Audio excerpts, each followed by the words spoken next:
For over a decade, your phone was designed for a world where intelligence lived somewhere else entirely. It was a brilliant, elegant piece of hardware, but its core philosophy was simple: be a beautiful, responsive window to the vast power of the cloud. Every interaction began with a tap.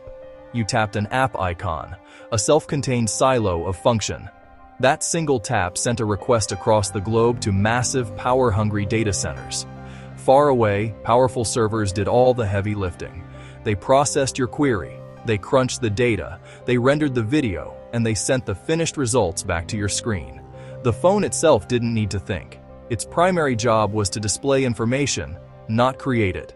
In this model, you were the master integrator. You decided which app to open for which task. You copied information from your calendar, pasted it into a message, then switched to Maps to find the address. You were the operator, and the phone was the portal, a collection of disconnected tools waiting for your command. But now, that entire expectation is flipping. The era of the passive portal is ending because the fundamental location of intelligence is shifting. We no longer just want a window, we demand a partner. Your phone is now expected to understand your intent, to anticipate your needs, and to proactively assist you throughout your day. It needs the power to summarize a chaotic email thread into clear action items, to translate a foreign menu in real time, to generate a thoughtful reply, and to orchestrate complex tasks across multiple apps without you lifting a finger.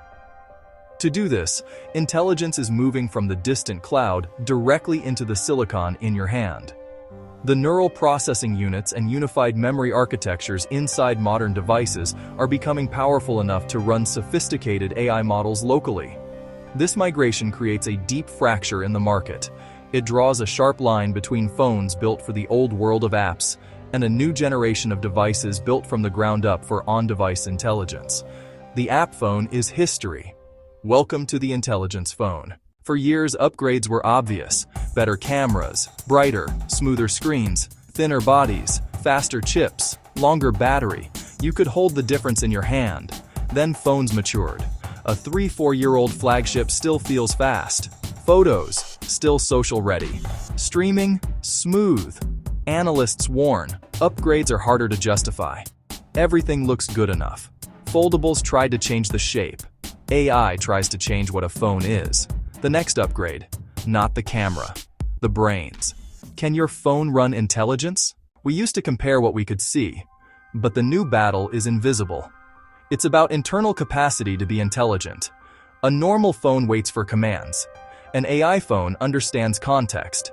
It can summarize chaos into clarity, translate calls on the fly, search by meaning, not just words. Apple bakes AI into the system itself. Here's the wall. Many phones run the OS, but not the intelligence layer. They need unified memory, a neural engine, storage for models, and efficient power. Without that, AI is slow, hot, and draining. The phone isn't broken. The job changed. The old phone is a toolbox. Separate tools, waiting, camera, browser, messages, music. You connect the dots step by step. You are the operator. The intelligence phone is more like an assistant. You say one intent, it handles the steps. It understands context and sequence. It operates across apps on your behalf. Apple, Google, Samsung are converging on this. Same chip, different RAM, only the Pro first got Gemini Nano. Tiny spec, huge impact. The upgrade question has changed. You move from operator to director. The first hurdle for on-device AI is a steep one: memory. Take Apple Intelligence. It requires a supported device and reserves about 7 gigabytes of memory just to be active in the background. That's the baseline.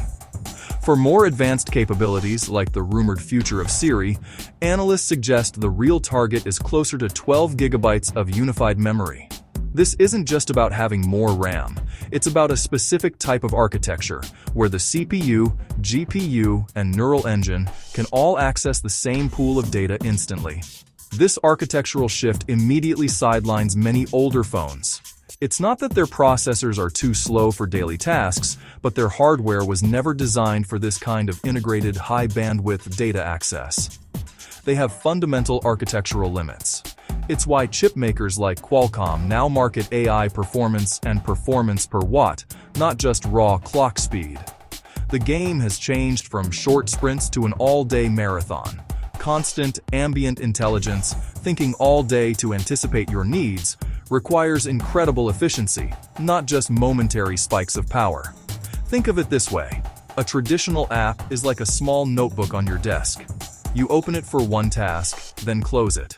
But a foundational AI model is like a giant, detailed map of the world. To use it effectively, you need enough desk space to spread it all out at once. If your RAM is too small, the phone has to constantly fold and unfold sections of the map, causing the entire process to stall, or it simply won't load at all.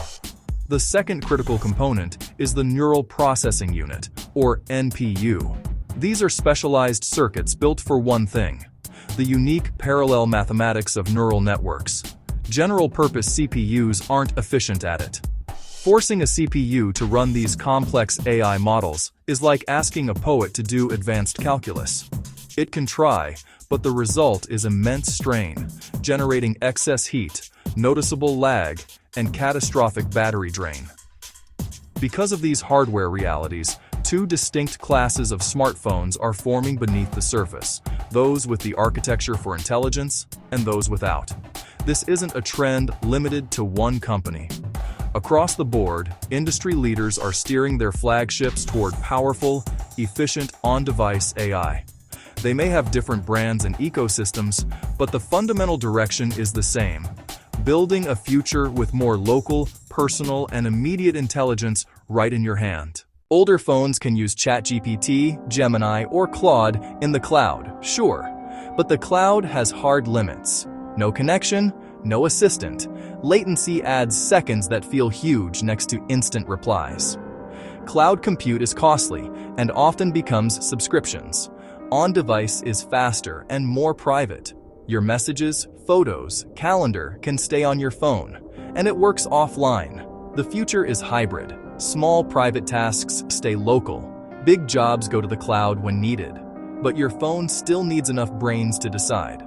Cloud can keep an old device alive, but not equal. As on-device AI becomes the new standard, a fresh divide is emerging.